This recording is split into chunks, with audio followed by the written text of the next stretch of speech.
Hello students, good morning. तो आज हम फिजिक्स की क्लास का पार्ट नंबर 4 देखने चल रहे हैं। एक बात के लिए मैं आपको थैंक्स कहना चाहूँगा कि आपने हमारे प्रति बहुत अधिक प्रेम बनाया कि कल हमारे 100 सब्सक्राइबर कंप्लीट हो गए।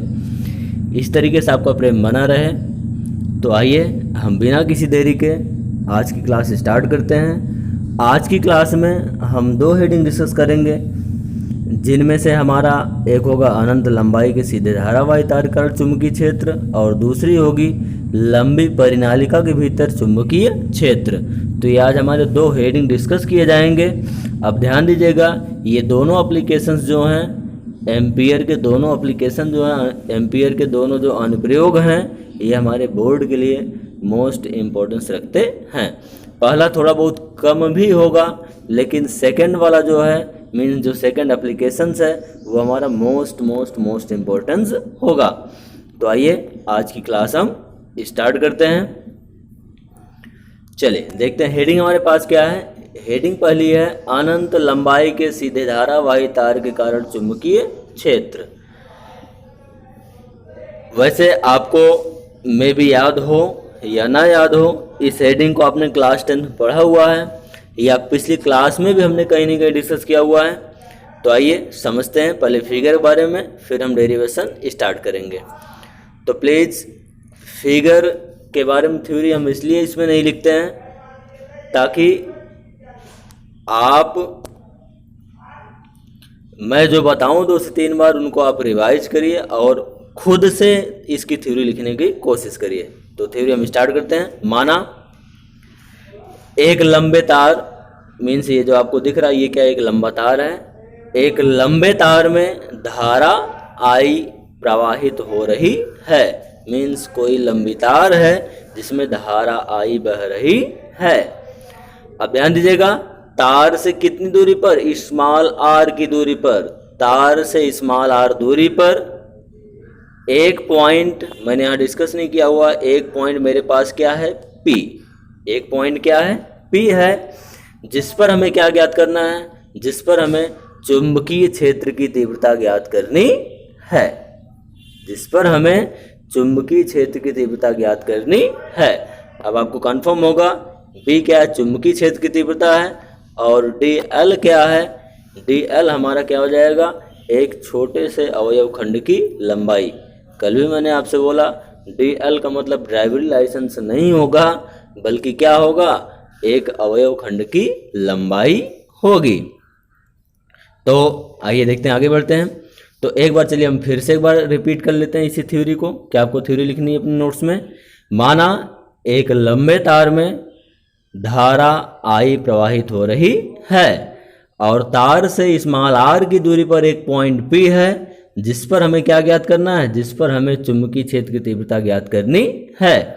अब ध्यान दीजिएगा, B और DL एक ही लाइन पर हैं, मीन्स यहाँ हमारे पास कोई एंगल नहीं बनेगा, कोई कोण का निर्माण नहीं होगा, इसलिए यहाँ पर थीटा की वैल्यू कितनी होगी, थीटा वैल्यू कितनी हो जाएगी, 0 डिग्री। कितनी हो जाएगी, 0 डिग्री।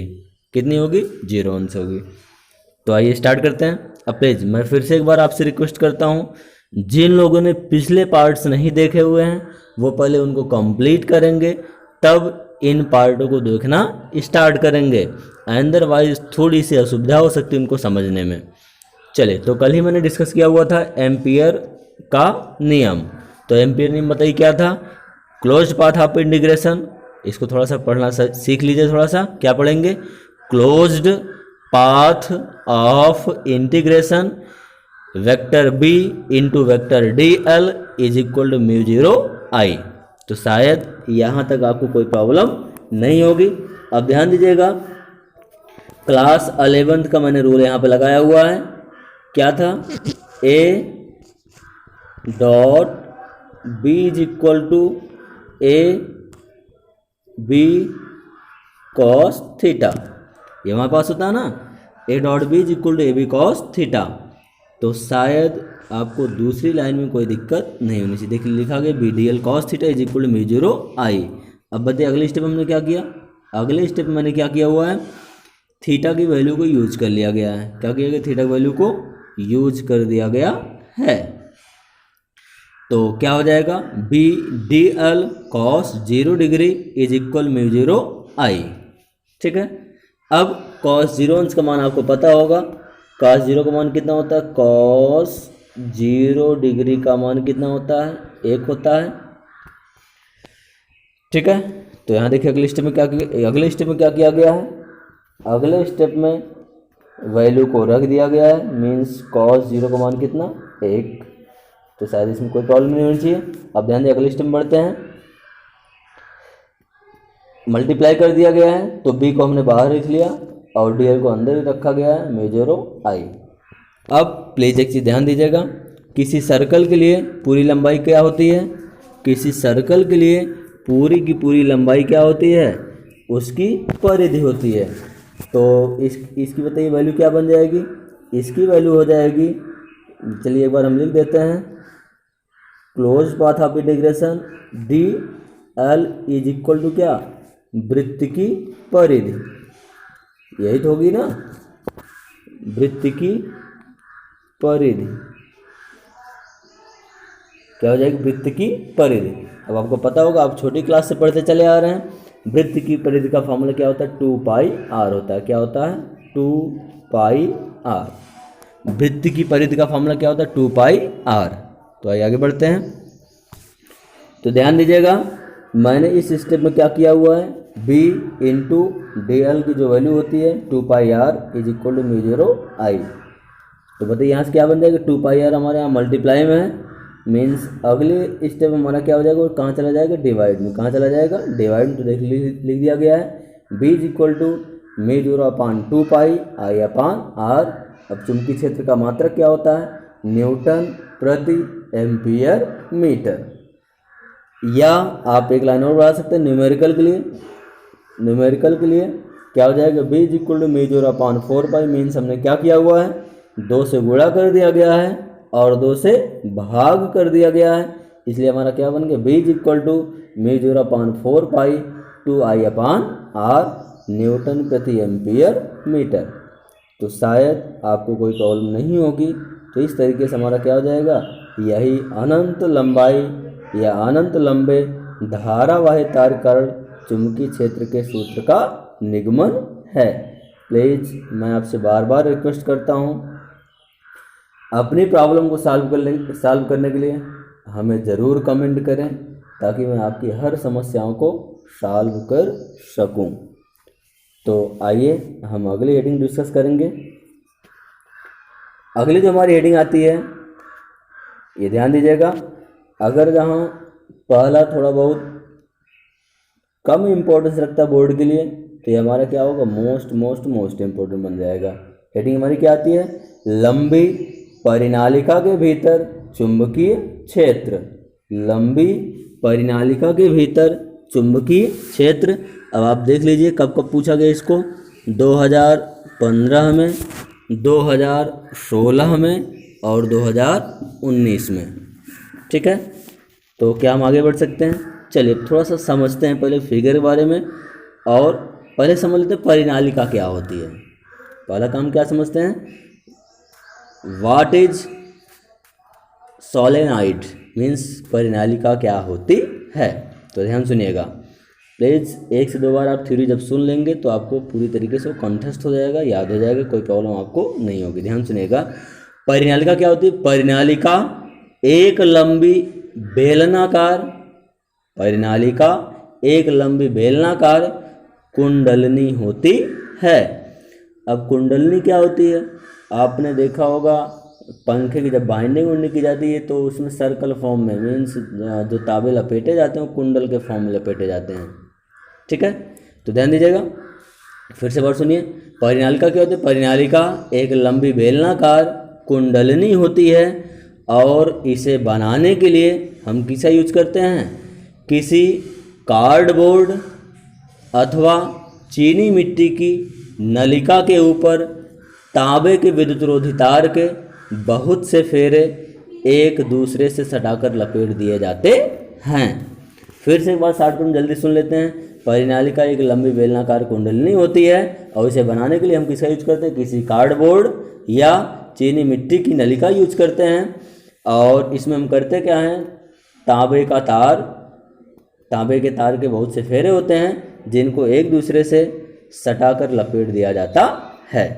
तो अब शायद 2 बार में आपको रिपीट हो चुका होगा, कोई प्रॉब्लम नहीं आनी चाहिए। चलिए अब फिगर बारे में ध्यान देते हैं। अगर हम फिगर थोड़ा सा डिस्कस करें तो देखिए फिगर में क्या है,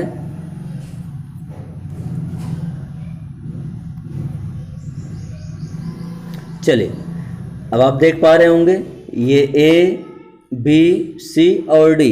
ए बी सी डी क्या है, ए बी सी डी हमारी बन जाएगी एक आयताकार बंद परिपथ है, मीन्स एक रेक्टेंगल फॉर्मेशन का क्लोज्ड पाथ है। मैं आपसे बार बार बोल रहा हूँ ना, क्लोज्ड पाथ ऑफ इंटीग्रेशन। तो हम क्लोज्ड पाथ ऑफ इंटीग्रेशन का प्रयोग कब करेंगे, जब हमारे पास जो एरिया होगा वो क्लोज होना चाहिए। तो आप ध्यान दीजिए यहाँ ए बी सी डी क्या है, क्लोज्ड एरिया है, मीन्स बंद परिपथ है। तो चलिए एक बार फिर से क्लियर करते हैं। माना कोई एक आयताकार कुंडली या कोई एक आयताकार बंद परिपथ ए बी सी डी है और इसमें धारा आई बह रही है, दिखाया नहीं गया है, आप वैसे समझ लीजिए इसमें धारा क्या बह रही है, इसमें धारा आई बह रही है। ठीक है, इसके अलावा आइए और समझते हैं।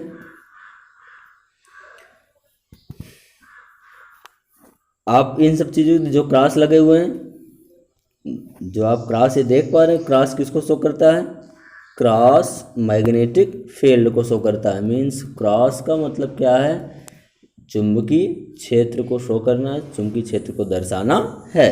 आप नीचे वाले पॉइंट्स देख ही पा रहे हैं।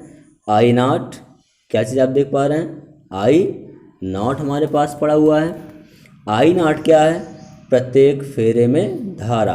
अगर हम कुल फेरों में धारा की बात करें तो कुल फेरों में धारा आई होगी, जबकि एक एक फेरों में धारा हमारी कौन सी होगी, आई नॉट होगी। तो शायद अब आपको फिगर बारे में कोई प्रॉब्लम नहीं होनी चाहिए। तो आइए डेरिवेशन हम स्टार्ट करते हैं। चलिए,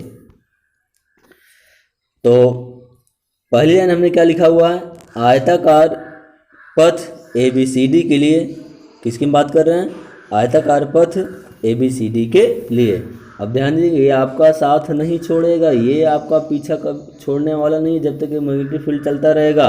तो प्लीज़ पिछला वीडियो आप ज़रूर देखें, बिना उसके थोड़ी सी आपको असुविधा हो सकती है। तो closed path of integration B into D L is equal to mu 0 I.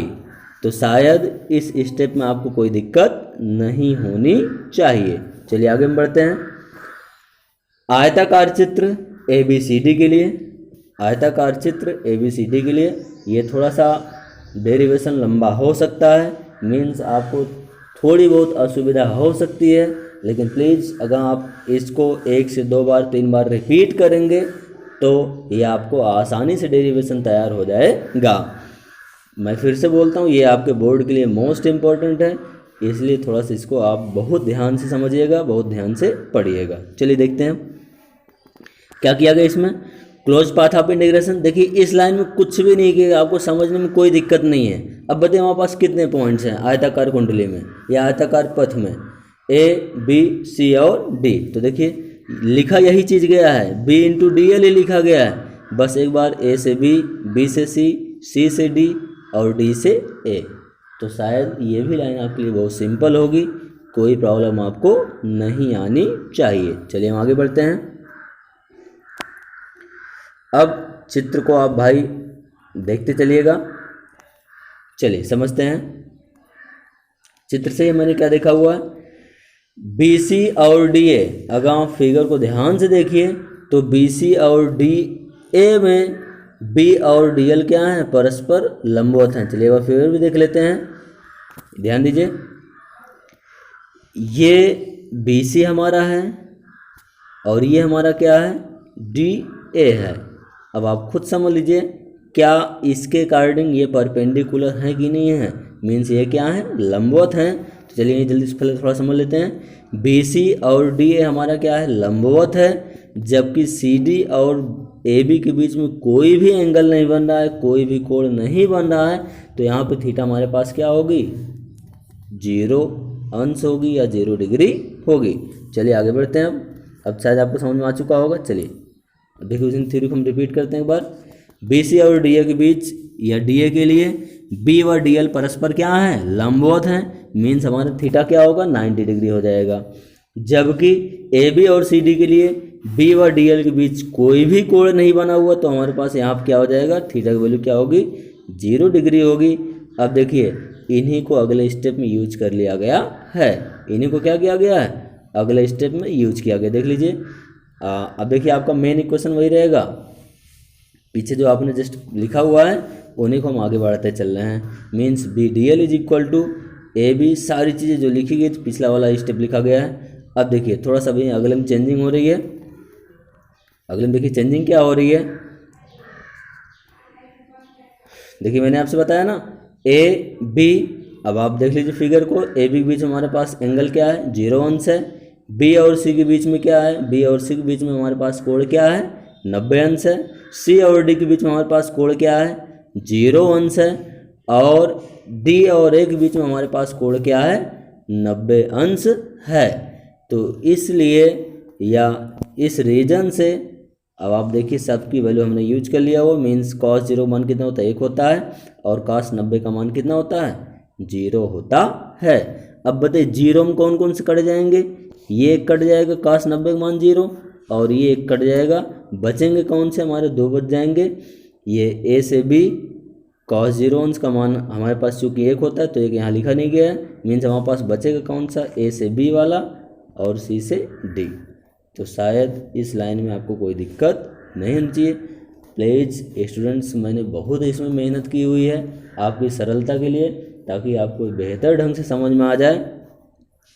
तो कम से कम इसके लिए एक लाइक तो बनता ही है, और अपने दोस्तों को आप ज़रूर शेयर कर दिया करिए, ताकि मैक्सिमम से मैक्सिमम लोगों तक ये पहुंच सके और उनको भी इसका फ़ायदा मिल सके। चलिए आगे हम बढ़ते हैं अगले स्टेप में। तो अगला स्टेप शायद आपको समझ में आ रहा होगा, 2 हमारे कट चुके थे, 90 वाले कट जाएंगे और हमारे पास 2 ही बचे हुए हैं, तो शायद इस लाइन में आपको कोई दिक्कत नहीं होगी। अब देखिए दोनों वही चीज़ है, तो हम उनको अलग अलग न लिखकर हमने एक ही बार लिख दिया हुआ है, means closed path of integration b into D L is equal to A to B B into D L. ठीक है, कोई दिक्कत किसी को। अब चलिए थोड़ा सा और समझते हैं, इसकी वैल्यू क्या होगी, means A to B D L, देखिए दोनों में लिखा गया है। अब थोड़ा समझिए, ध्यान दीजिएगा, डी एल क्या थी, एक छोटे से अवयव खंड की लंबाई थी, तो ए से बी में लंबाई हमारी ए बी ही तो होगी, मीन्स ए बी में लंबाई हमारी ए बी होगी, और सी डी में हमारी लंबाई क्या हो जाएगी, सी डी होगी। तो शायद इसमें आपको कोई दिक्कत नहीं होनी चाहिए। अब ध्यान दीजिएगा, आगे बढ़ते हैं। चलिए थोड़ा समझते हैं। देखिए तो अगला स्टेप शायद ये आपको क्लियर होगा। अब देखिए इसमें क्या किया गया है, बी को बाहर कर दिया गया है और डी एल को अंदर ही रखा गया, शायद इसमें आपको कोई दिक्कत नहीं होनी चाहिए। अब देखिए ए बी को हम ए बी ना मानकर हमने क्या मान लिया, वो ए बी की वैल्यू एक्स है। तो देखिए यहाँ पे आपके पास क्या लिख दिया गया है, जहाँ लिखा गया था इंटीग्रेशन ऑफ मतलब close path of integration A to B D L, वहाँ पे क्या कर दिया, बी एक्स कर दिया गया है। तो इक्वेशन नंबर 2 तक आपको कोई भी प्रॉब्लम नहीं होनी चाहिए। अब हमें पहले थोड़ी सी थ्योरी जाननी है, ये लाइन कहाँ से लिखा गया है, इसके बारे में मैं थ्योरी 1 से 2 बार बोल रहा हूँ, जिनको आप ध्यान से सुनेंगे। ध्यान दीजिएगा, वीडियो को देखने का तरीका क्या होगा, पहले वीडियो को आप 1 से 2 बार देखा करिए। जब 1 से 2 बार आप देखेंगे तो थोड़ा बहुत मीन्स कम से कम 50% आपके दिमाग में सारी चीज़ें आ जाएंगी। जब आप तीसरी बार देखना स्टार्ट करिए तो तीसरी बार आप अपना नोट्स तैयार कर लीजिए, तब आपके लिए फ़ायदेमंद होगा और ये आपके दिमाग में काफ़ी दिनों तक रह सकता है। और आपको उसके बाद करना क्या होगा, कम से कम 1 हफ्ते बाद फिर से एक बार आप वीडियो को मात्र रिवाइज कर लीजिए, तो आपका ये हमेशा तैयार होता चलेगा, आपको कोई भी प्रॉब्लम नहीं होगी समझने में। चलिए देखते हैं, इसकी पहले चलिए थोड़ा थ्योरी जानते हैं। अब माना परिनालिका की प्रति एकांक लंबाई में, फिर ध्यान सुनिएगा, अब माना परिनालिका की प्रति एकांक लंबाई में फेरों की संख्या क्या है, n है। ध्यान दीजिएगा, n दो थे, एक कैपिटल N था और एक क्या स्मॉल n है। तो कैपिटल N क्या था, फेरों की संख्या वो भी थी लेकिन वो टोटल की थी, लेकिन वो क्या थी, पूरे की थी। लेकिन हमारी ये कौन सी है, प्रति एकांक लंबाई में फेरों की संख्या है। तो चलिए फिर से एक बार थ्योरी देखते हैं। इसके लिए क्या बोलेंगे आप, अब माना परिनालिका की प्रति एकांक लंबाई में फेरों की संख्या स्मॉल n है, क्या चीज़ है, स्मॉल n है, और मान लीजिए हमारी लंबाई x है, यहाँ पर क्या है, लंबाई x है, तो हमारी टोटल जो फेरों की संख्या बन जाएगी, क्या बन जाएगी, nx बन जाएगी। क्या बन जाएगी, nx हो जाएगी। और मैंने आपको पीछे बताया कि प्रत्येक फेरे में धारा क्या है, I नॉट है। प्रत्येक फेरे में क्या धारा, I नॉट है, इसलिए क्या कर दिया गया है, इस I नॉट का मल्टीप्लाई कर दिया गया है। तब परिपथ द्वारा घिरी नेट धारा मीन्स टोटल करंट क्या हो जाएगी, nx I नॉट हो जाएगी। तो शायद ये आपको समझ में आ चुका होगा, लेकिन चलिए मैं एक बार फिर से आपकी सुविधा के लिए रिपीट कर देता हूँ, थोड़ा जल्दी। क्या आप बोलेंगे, माना परिनालिका की प्रति एकांक लंबाई में फेरों की संख्या क्या है, स्मॉल n है, और लंबाई हमारे पास x थी, तो इसलिए क्या हो जाएगा, फेरों की संख्या हमारी क्या बन जाएगी, nx हो जाएगी। और प्रत्येक फेरों में धारा हमारी कौन सी है, I नॉट है, तो इसलिए टोटल करंट क्या बन जाएगी, I is equal to nx I naught. तो शायद आपको इक्वेशन नंबर 2 और इक्वेशन नंबर 3 को समझने में कोई प्रॉब्लम नहीं होगी। अब ध्यान दीजिए अगले स्टेप में क्या किया गया है। अगले स्टेप में किया गया है, समीकरण 2 व 3 का मान कहाँ रखने पर, समीकरण नंबर 1 में रखने पर। अब देख लीजिए समीकरण नंबर आपका यही था, एक यही था ना, close path of integration b into D L is equal to mu zero I. क्या था, close path of integration b into D L is equal to mu zero I. अब ध्यान दीजिएगा, b डी एल का मान कितना है, b D L की वैल्यू कितनी थी, देख लीजिए आप यहाँ पर bx है, यहाँ देखिए bx रख दिया गया है, और म्यू जीरो आपका वैसे लिखा गया है, आई की यहाँ वैल्यू रख दी, किसी वैल्यू रखी गई आई की, आई की वैल्यू क्या है, यानी एक्स I नॉट है, तो x हमारा क्या हो जाएगा, x हमारा कट गया, तो बताइए हमारे पास बच क्या जाएगा। जब x हमारा कट जाएगा तो बताइए हमारे पास बचेगा क्या, x हमारा कटने के बाद हमारे पास बच जाएगा b is equal to mu zero यानी I नॉट। तो यही हमारा क्या है, डेरिवेशन है, किसके लिए, लंबी परिनालिका के भीतर चुंबकीय क्षेत्र आपको हमेशा मात्रक पता होना चाहिए, और हमेशा आपको क्या पता होना चाहिए, बीमा पता होनी चाहिए। तो शायद ये पर डे वीडियो में डिस्कशन करना थोड़ा सा प्रॉब्लम हो सकता है, इसलिए आप पिछली वाली वीडियो ज़रूर देखेंगे। चलिए बताइए इसका मात्रा क्या होता है, न्यूटन प्रति एम्पियर मीटर हो जाएगा। तो शायद यहाँ तक आपको कोई प्रॉब्लम नहीं होगी। यदि आपको वीडियो बहुत ज़्यादा लंबी लग रही हो तो आप प्लीज़ वीडियो को रोक कर तब इनको ध्यान से देखिए। अब आज की क्लास में थोड़ा सा और डिस्कशन करते हैं, एक केस की हम बात करेंगे। चलिए देखते हैं।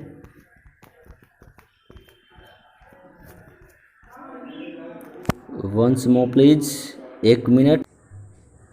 चलिए तो हम एक केस की बात करते हैं। वो हमारा केस कौन सा है, यदि हमको क्या पता हो, यदि हमको थीटा दिया गया, क्या दिया गया,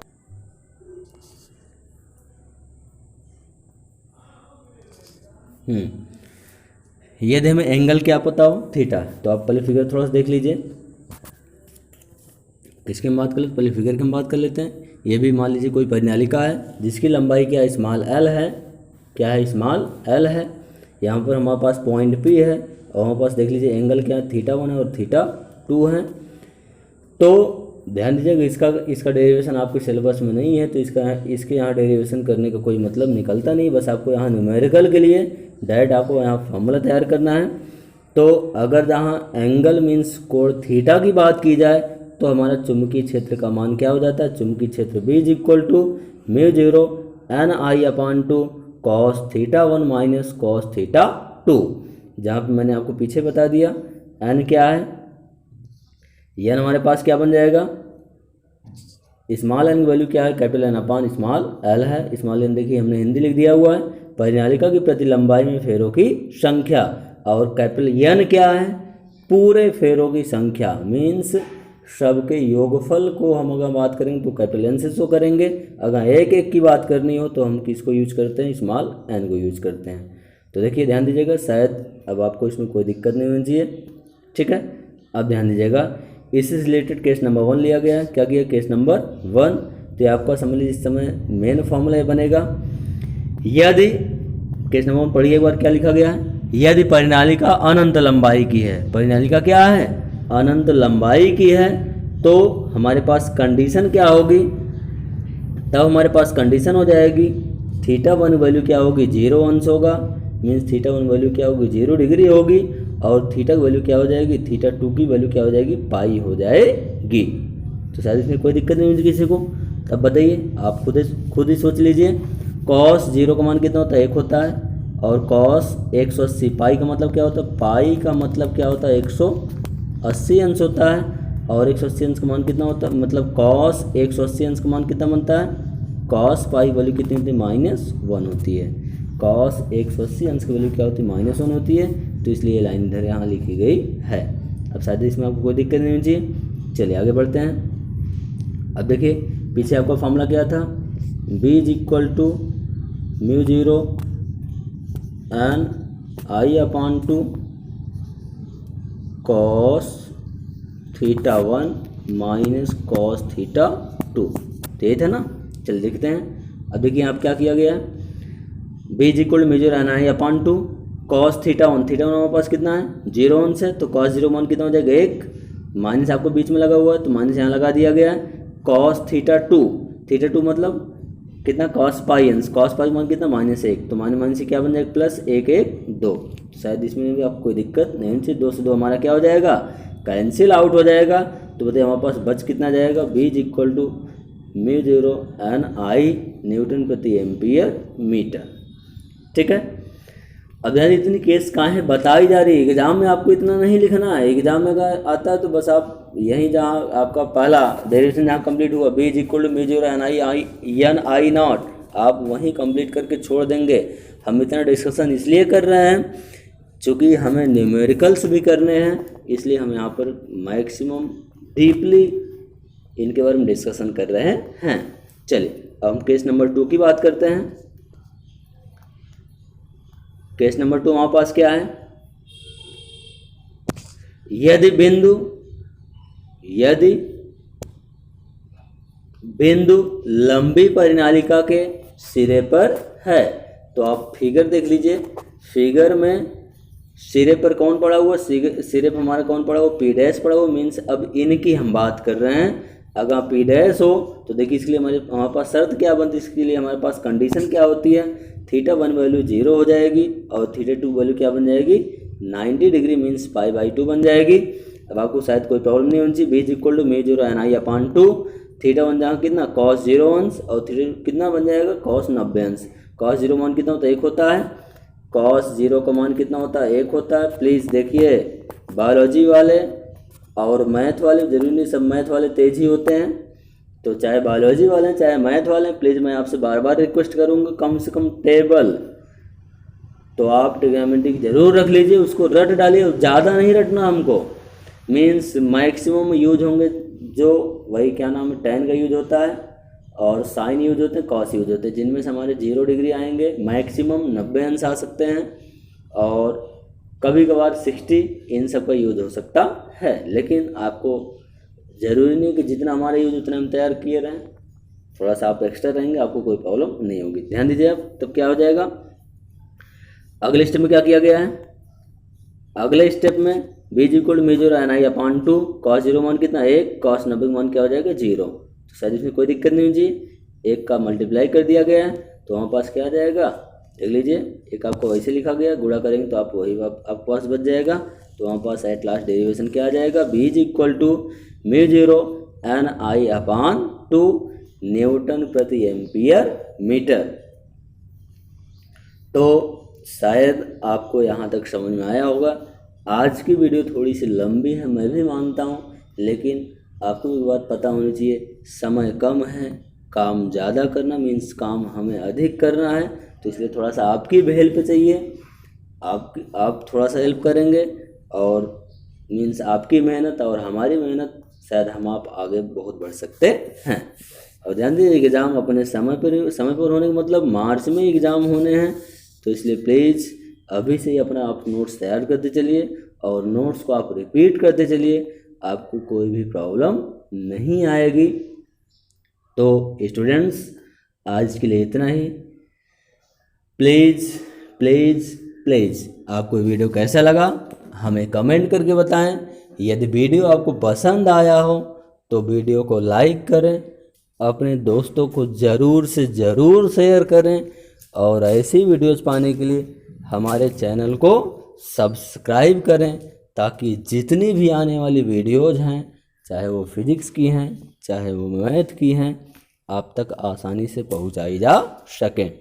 और हाँ, आपसे एक रिक्वेस्ट और होगी, आपको जिन टॉपिक पर वीडियो चाहिए आप हमें कमेंट कर सकते हैं, कमेंट सेक्शन में आप कमेंट कर दीजिए, ताकि मैं आपकी इच्छा अनुसार उन वीडियोज़ को बना सकूं।